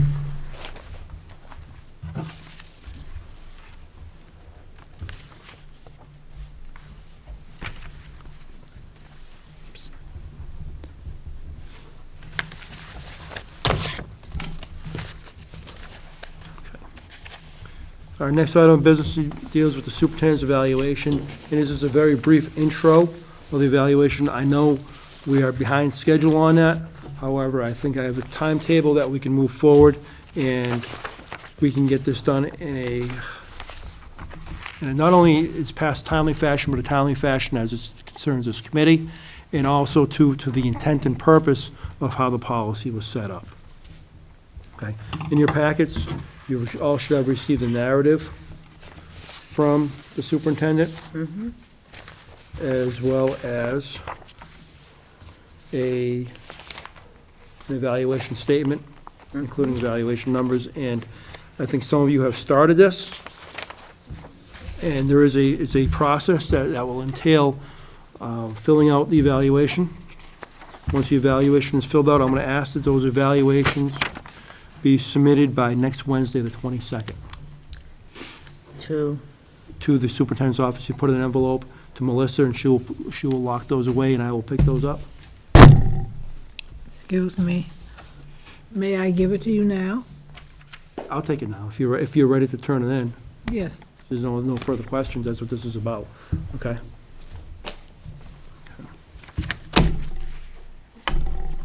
From there, what's gonna happen on this is then I will meet with the superintendent and may review some things with him prior to the meeting, and I plan on coming back on June 3rd which will be a reorganization, probably reorganization following the current election, to not only tabulate the results, but also have his narrative prepared by then. So looking for a timetable of Wednesday the 22nd. Now, this is the last time we'll be using this form. As we get into one of our next item of businesses with a new teacher evaluation, with a new superintendent evaluation, which we went through training on, and over the summer, this committee will be negotiating with the superintendent on his contract and how we are going to implement the new evaluation regarding that. So if we can get these into me by the 22nd, and I can continue for the 3rd, and we should be able to get this done. And again, feel free to call me if there's any questions or something that you're not sure how you wanted to write it, and I may be calling you too for clarification type questions when I'm going through if I don't quite understand it or where you're going with it, and there may be a little contact in between that. Okay. That being said, correspondence. We have yes, sir. Do you have any correspondence tonight? Subcommittees and study groups. Mrs. Ennis and I, mainly Mrs. Ennis, I've missed some negotiations, but we are in current negotiations with the units of SEIU regarding the aides, teacher assistants, the custodians, cafeteria workers, and don't mean to, if I forgot someone, it was not by intent. We are making progress with the negotiations. Both sides are at the table, and we're talking about issues, and hopefully we get those contracts wrapped up pretty soon. Okay. Our student representative. Tonight, we have Zach, and then Zach, I guess your first item of business is to introduce the gentleman to your left, Mr. Murray. Yes, so as you all know, this year I was the student representative on this board, and I would proudly like to pass over the little fire thing, to Benjamin Murray, my man to the left, if he wants to say some things. Yep, Ben. Okay, just scooch. Hello, my name is Benjamin Murray, and I was recently elected to be president of Student Council. So that means that next year I will be taking Zach's role as the student representative, and I'm really looking forward to it. Very good. Thank you, Benjamin. Welcome. Look to see a lot for you over the summer. Thank you. All right, so I just have a couple things to Oh, I cover. thought you were done. Oh, no, nope. It's May, really? Man, you're done, right? I know I am done, but I have some things. Oh, you have things? Okay. He has things. If only it were that easy. All right. All right, so the last meeting I was unable to attend, as Ben would have been as well. Student Council was at a leadership conference in Hopedale, Massachusetts, and the day after that, the elections were held with him elected as president and his e-board, which actually this year has 4 freshmen come sophomores that are going to be on the board, which is like a very young board for the Student Council. But I think this year we have a very strong freshman class, which is just more, to speak of how the environment of the school is changing and kids are really getting more involved. The musical, The Wizard of Oz, how I spoke about that earlier in the year, it was May 3rd and 4th, as I said, and I was the Scarecrow. Molly Ennis was in the Lollipop Guild. It was a good time, and we actually made $4,800 off of it, so it's great. Very good. Yep. So on Sunday, May 5th, many students from Student Council went on the Walk for Hunger to raise money for, families in need in Massachusetts. We raised $1,198. And the week after that, so like last week, was Teacher Appreciation Week, and we had a luncheon for the teachers on Wednesday, and we gave them all like little cookies and everything, so hope they were appreciative. We're pretty appreciative of them. Next week, well, it's pretty sad because, it's like graduation, and today was my last day in high school ever, and it's just really hitting me like now. It's sad. Yep. I'm gonna miss you, Brenda. So prom is this Friday, May 17th, and next week is the senior week, so I'm looking forward to that. It starts off on Monday night with, a yearbook signing night with the whole class to, instill bonding and everything.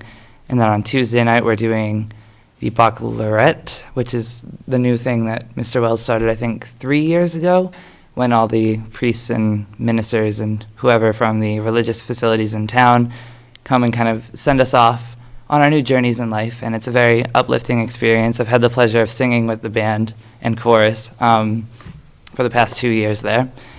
And we have a dinner cruise like Mr. Wells was talking about, which isn't the usual class trip for the senior class, but I think it's going to be even better this year. We're doing our own little new tradition, starting a new tradition with that. And graduation's on the 24th, and then it's over. No, it just begins. Yeah, that's true.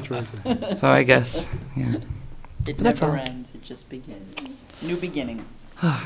Thank you, sir. Thank you. Mr. Superintendent. Thank you very much, Mr. Coonan. I just have a few quick comments. One is that Zach, he was the Scarecrow, but also Ben was in The Wizard of Oz. This was a phenomenal production, and to be able to sing and act as well as everyone did was just a real pleasure to watch that. And I know that the seniors now are getting ready for graduation, and it's a fun time. This class I've gotten to know pretty well since I've been the superintendent for their high school years, and it is quite a group of young men and women. And I want to caution everyone in town to please, please, please walk safely, drive safely, park safely, and enjoy the next several weeks properly, but perfectly. And to everyone else who was left behind, keep studying. We have a few more few more weeks of school until June 18th. A quick note about the annual town meeting. And I think our school committee deserves a lot of praise for how they have conducted business in terms of the amount of money that they recommended and the fact that an amendment on the floor was not voted on, which was just a little bit more than what the town manager and FinCom recommended. We have a lot of work in front of us, but we have made great strides over the last couple of years. We are a level 3 district based upon our accountability status.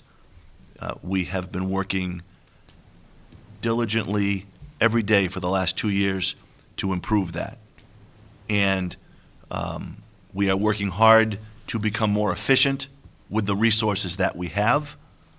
But we also need the town and various stakeholders to understand what we do need. And, I just read a terrific book entitled Schools Can't Do It Alone. And we do need all stakeholders, everybody in town, to understand the priorities and what we want the Oxford Public Schools to look like over the next several years, as well as what we expect for our students in Oxford. And up on the website, you can look at some pretty terrific institutions of higher education where this year's senior class is going. And, we, for a small district, we offer a lot, and we have made some terrific improvements. Again, I want to thank the school committee for what was responded to in terms of half-days to improve professional development, for the changes that we made at the high school, which Mr. Wells outlined in the NEASC update, that was reflected in as Mrs. Ravelli pointed out, numerous positive comments, and really we have moved in the right direction. And so I think it's important for the town, and I use that to encompass all of us that live and work in Oxford, to understand what we have done, what we need, and where we need support.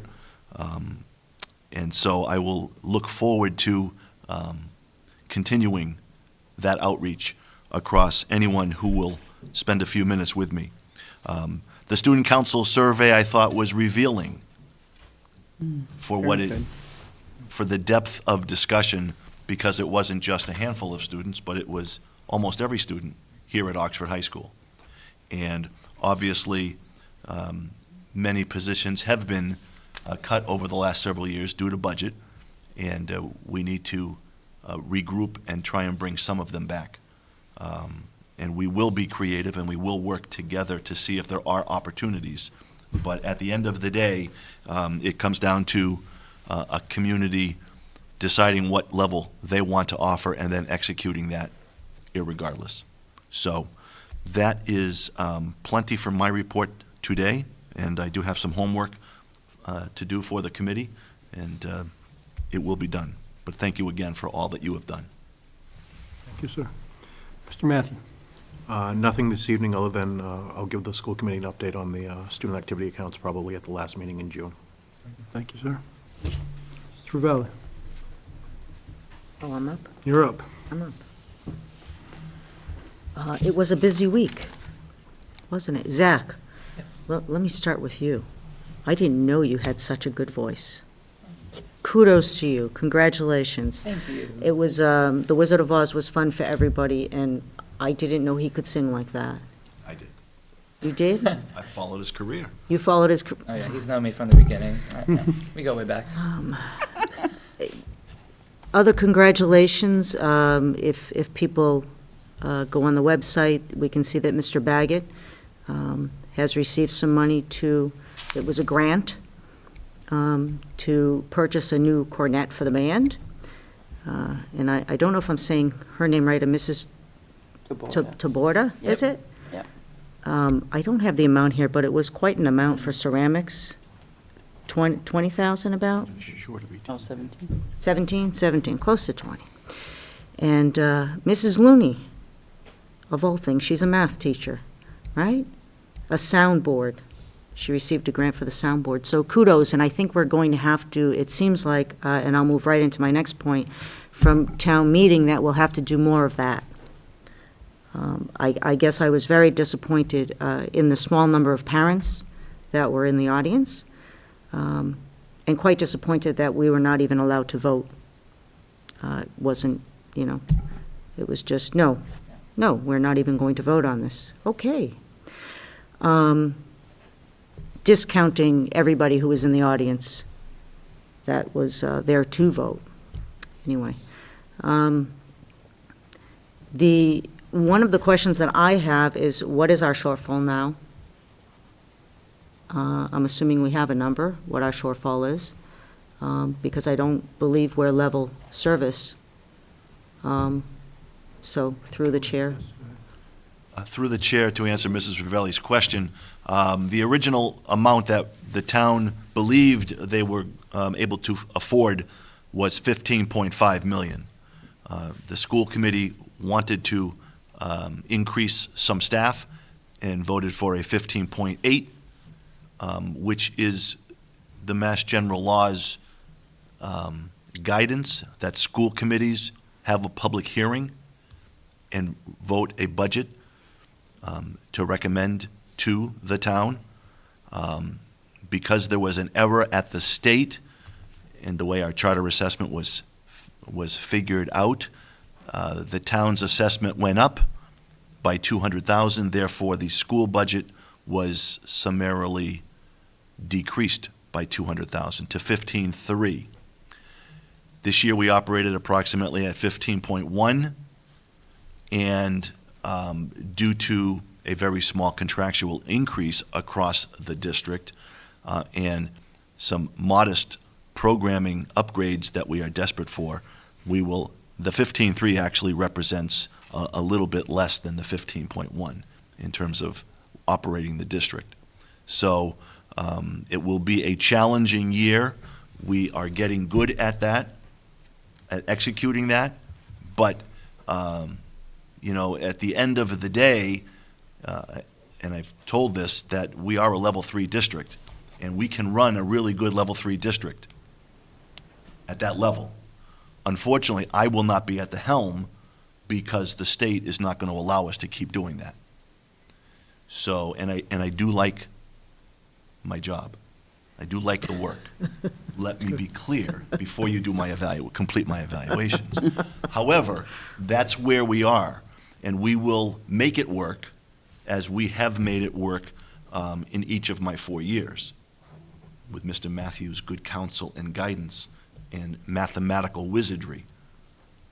We will make it work, and we will find efficiencies, we will wring out more opportunities, and we will continue to find ways to give as much as we can to every single student. And the school committee, again, has been a true partnership with the teachers' union, with administration, to make the improvements that are necessary. But at the end of the day, it comes down to just one thing, and that is a properly funded budget. And we did not get that this year, in my opinion. However, we will make it work. And so I think that the answer to your question, Mrs. Ravelli, is that we will work with the 15.3, and we hope that that stays throughout the rest of the state's budget deliberations. And I think that I will hopefully try and speak to as many people as possible over the next few months to get them to understand that. And at the end of the day, it is the taxpayers and the voters that set the standards for what we do here. And the school committee offers their guidance, but we do need a wider group to support the mission of the Oxford Public Schools. And so at 15.3, we will make it work. And I would offer to anyone watching to be very happy to sit with them to discuss the nuances of public school funding. There's only one other person I've met in Oxford that really enjoys it as much as I did, and that's Rich, Mr. Matthew. But we would be happy to sit and talk and show and do and help folks understand that 15.3 does not begin to get us where we need to be and where the state wants us to be. Thank you, sir. Sorry, it went on a little longer than I So, thought. yeah, so, because I don't want to lose what the overall message was. So the overall message is that it's not level service, but we're going to make it level service. Correct. Okay. And you feel confident that, okay. Yes. As confident as I can be, As yes. confident as you can be. Okay. And I guess my only last comment is that, in going back to what you said regarding being a very good level 3 district, we could also be a really fantastic level 4 district. Or a really outstanding level 2 district on its way to level 1, which is, I think, where the real goal will be. Well, depends on funding at this point. Okay, I have nothing further this evening. Thank you, Mr. Ravelli. Mrs. Walker. Thank you, Mr. Coonan. I was very disappointed when I read the contents of the letter from the NEASC. Fortunately, I read it in the secretary's office where there are no distractions. I don't think I could have comprehended the impact if I had read it at home with all that goes on.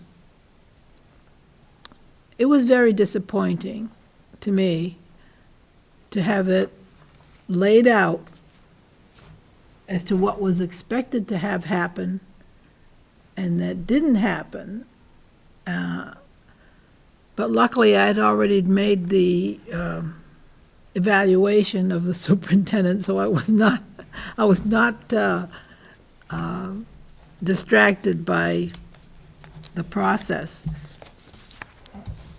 It is not a good thing when goals are set up and printed out and circulated, and the people who set the goals don't feel that we made it. That's not a happy time. All joking aside, that is not a happy time. I haven't served on a school committee before, so this is a whole new experience for me.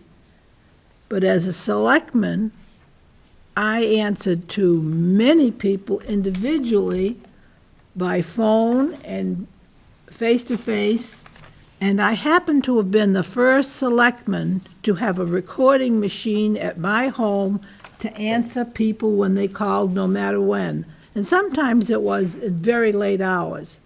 And people had expectations, and they held our feet to the fire, and I tried to act on them to change situations, and it was very, very draining to know that there were people who are in dire straits and who looked to a political board to deliver them from their straits. Mm-hmm. This is a totally different bowl of fish. We are insulated to a much greater degree because we have protocols in the Massachusetts Association of School Committees and all kinds of training opportunities. And I'm sorry, I can't take advantage of them that are at a distance. Maybe if I connected with other members of school committees in other towns, I would have a more understanding of the situation. But it seems that we are not connected to the parents. And other than the fact that there are parents on the board, it's very isolated. And I appreciate the fact that some parents do come in to speak to us, but so rarely that they're jewels who come. I wonder if there's any way that we can interact with another school committee from another community and see what they do to bring responses from the public. At one time, we did surveys on the Board of Selectmen, and it took a long time, it took a lot of work, but we extracted feelings from people who couldn't come or wouldn't come to a meeting to express their reactions to what was going on. I feel very insulated from what's going on in the community and what's going on in the homes of needy people and people who need our services and probably aren't getting them. Sorry, I can't end on a more positive note. No, Mrs. Walker, you have make some good points, and I think that's a struggle, regionally wide, on how to engage parents. And you see it in teacher evaluation. And it'd be great if anyone knows of any school committees that's been able to tap into that parent resource. We need help. We definitely need help in getting these parents to bat, to come into us and want to take charge of their own child's education, that we're elected to do so. And we need parents to come and help us.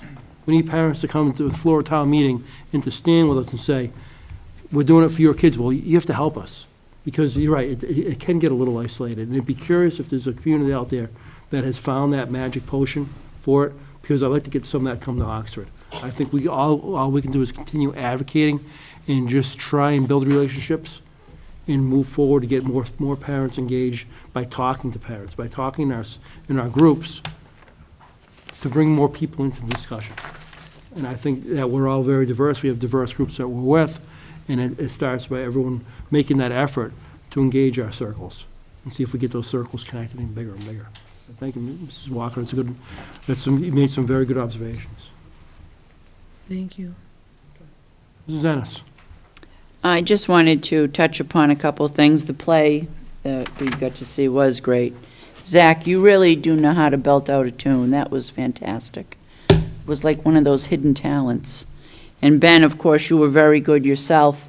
The whole production, I thought, was great. If I could touch on something Mrs. Walker said, I agree tenfold, because it's an uphill battle, trying to engage parents to become part of the fabric of the buildings. It is something that is nationwide. It's not just us. It's everywhere. But when you look at Oxford, we have no press coverage. We've lost our press coverage. I don't know how many families have charter that even watch the meetings.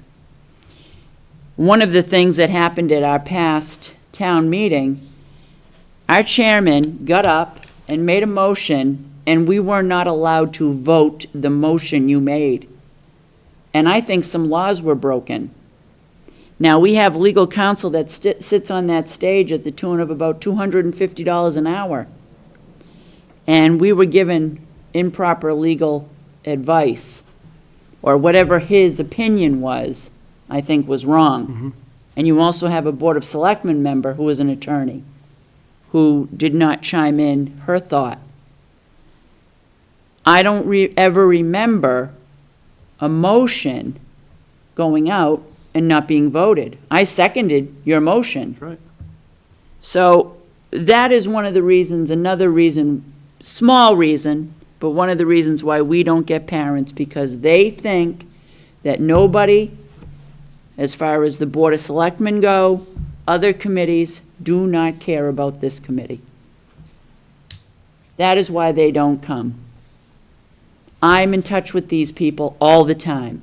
Now it's been 9 years of grade kindergarten up to a freshman in high school, and I've gotten to know a couple hundred families. Not that I know them intimately or anything like that, but in passing we say hello. Sometimes they'll stop me on the street or here in the buildings or wherever in the market and question me. I have pleaded with people to please come to town meeting. Pleaded with them. They don't. I belong to the Booster Club. One parent and her husband were there from the Booster Club. I know everyone's busy. I get that. All we are asking for is to carve out an hour and a half of your time to come to town meeting and let yourself be heard. You know, this job that we have, Mrs. Walker, is probably one of the more difficult elected positions, I think, in the Commonwealth.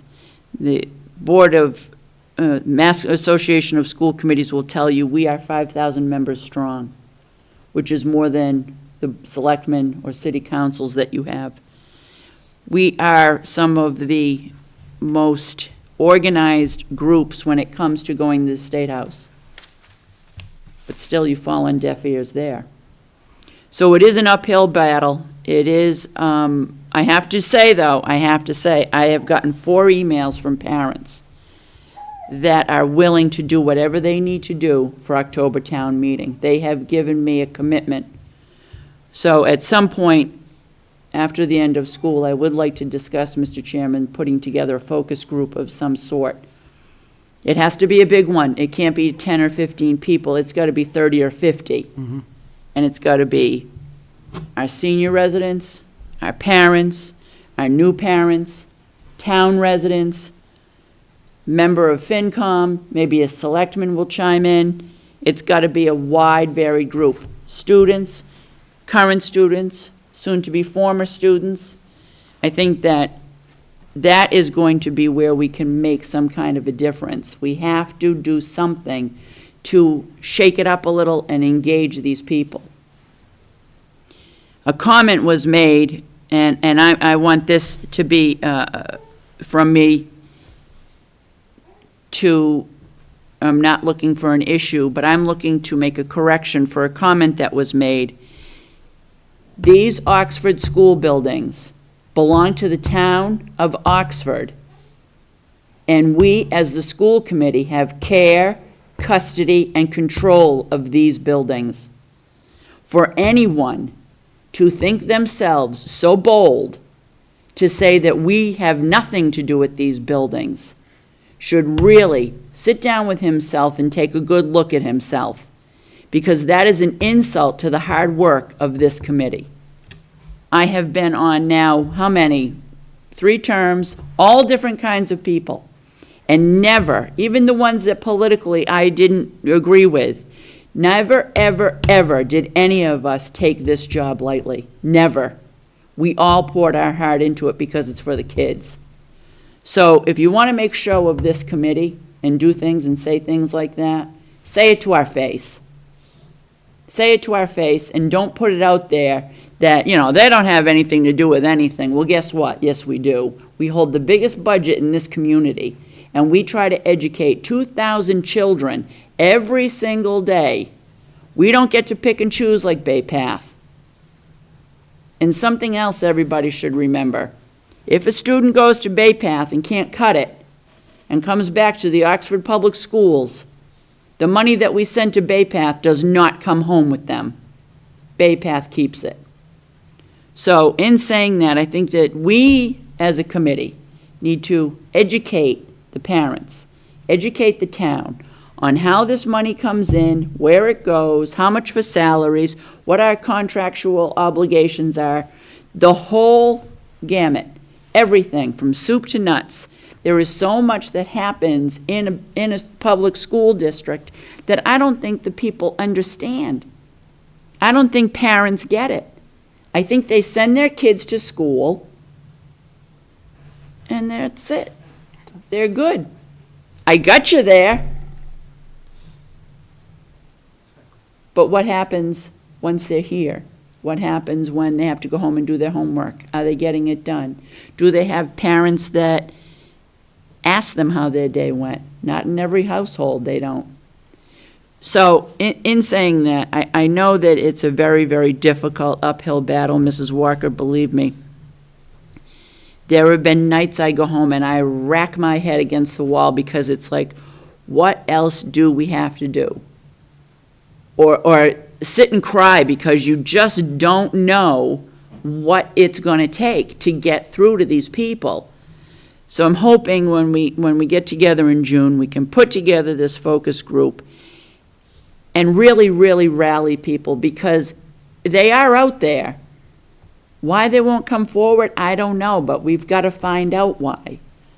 Why don't they want to be part of that thread that builds the fabric of these buildings and the fabric of their children? So I'm done. I'm not going to say any more about it. But I think that Yes, you will. I know. I can't help it. And we'll expect it. Well, that's good. As long as you expect it, then I don't feel so bad. But I do have to reiterate, though, I think that we were sent down a wrong path when the town could not vote the motion you made and I seconded. And I don't know how we fix that. I don't know who you complain to, but I'm going to ask our superintendent through the chair to look into it with our town manager, because that was wrong. That was wrong for the town. All I could hear was hisses that we shouldn't be talking and we shouldn't be doing that, and I could hear it. That's not fair. That's not fair. It's not fair to the kids, it's not fair to us, it's not fair to anybody in this town, especially those that were at town meeting. There were some people that wanted to rise to that vote and were not allowed to.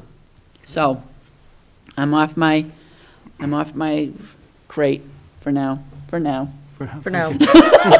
Thank you, Ms. Anderson. So, thank you, thanks. And that leads to my first request, is I'll formally ask the superintendent to call legal counsel, our counsel, to find where we go with this. That I certainly believe an injustice was done.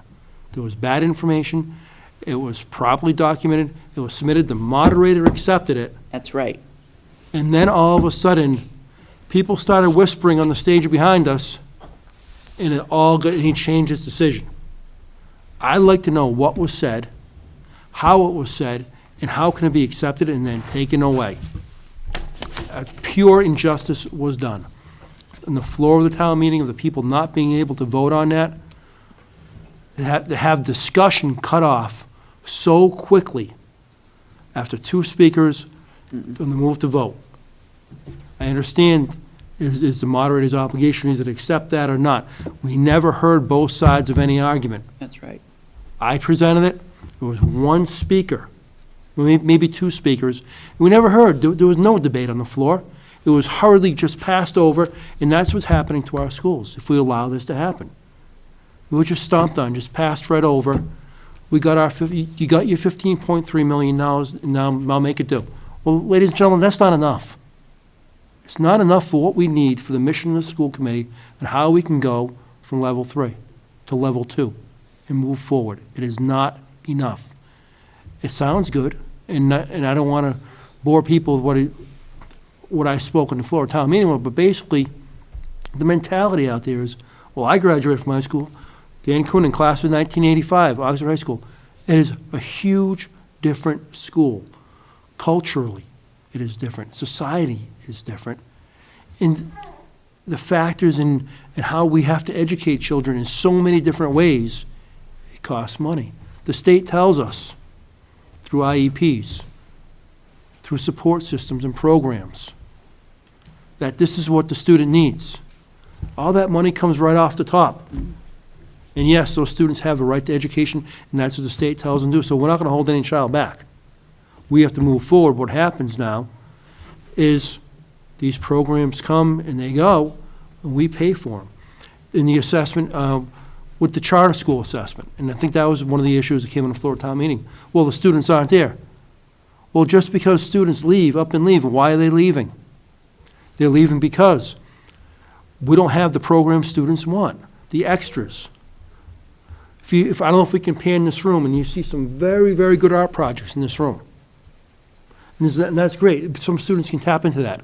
Not every student is an aspiring artist. There are electives out there for a reason. The electives engage children in a different way. Without that whole piece, without the full circle the complements of high school education, kids are going to go somewhere else. And we lose them through school choice. We lose them to charter schools. When they go, their money goes. So if we lose 20 students go out to a charter school, we lose a good chunk of money. Does it mean a teacher? No, because it's across the district. You still have, instead of 27 students in class, you may have 26. You still have to pay for the lights. We still have our everyday expenses that have to be met. And when the money goes somewhere else because we're not funding programs that students may want, they go somewhere else, they take the money with them, and we're left. We just can't close up the gymnasium. We can't close down wings of schools because we still empower the education. It turns into a very vicious cycle. We keep losing and losing, and they're going somewhere else, and then there goes the money, and now we'll have to pay for it. And it is a pure injustice, not only what happened on the floor, not only being able to vote on it, but without the proper mechanisms in funding. We compromised. We asked for 15.8, which the superintendent thought we needed. We can get down to 15.5, which was before the assessments came in and they took the money away from us that we need. So, I know it's a very much a talking point, and please keep conversations going. Anyone that's watching, anyone that's listening. Mrs. Ennis has a great idea to form this grassroots committee together to try and take this back and to move forward, because not one person can do this. It's going to take quite a few people that aren't afraid to stand up and to stand for education. And as cliquey as it may sound, we have to stand for education. No one else is standing for it. We have to be the leaders for that.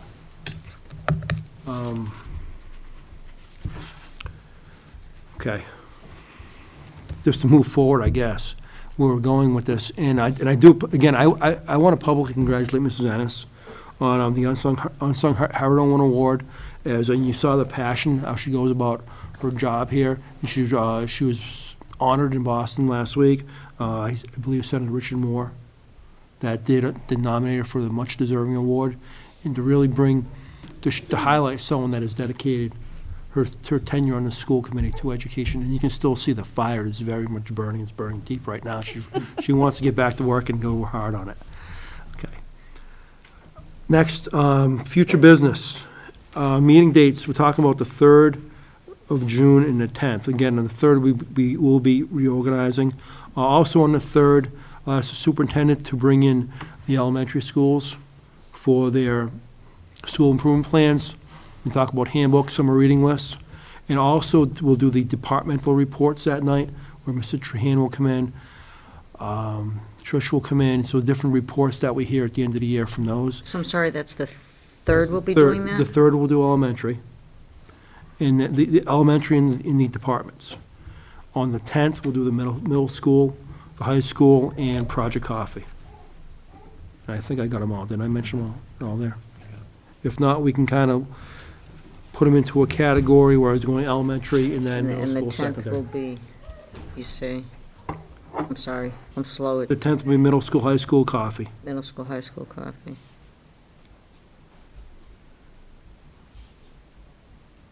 Okay, and then also on the 10th, we will hear at the end of it, I guess, a recap from the superintendent on the district improvement plan. So he'll kind of wrap the whole thing up at the end. Very good. There we go. You go down, you see your topics, and at this point, I will open the floor. Comments, questions from the floor? Being none, I will close the floor. And we do have a request for executive session this evening, and again, this will be the purpose of, or to discuss union business and negotiations. So at this stage, I will entertain a motion to go into executive session. So moved. So moved, do I have a second? Second. Moved and seconded. A roll Even call though she vote? wants to go home. You have to, no, we'll be coming back purely for the purposes of adjournment. There'll be no further business after that, so we'll be going home, should be quick. Okay, roll call vote. Absent? Mr. Yes. Capelli? Mrs. Walker? Yes, Mrs. Ennis? Yes. And I also say yes. We are in executive session by a roll call vote of 4 in the affirmative and 1 absent. Thank you, and We just need See you in a couple to weeks. so much about local politics. So, I feel like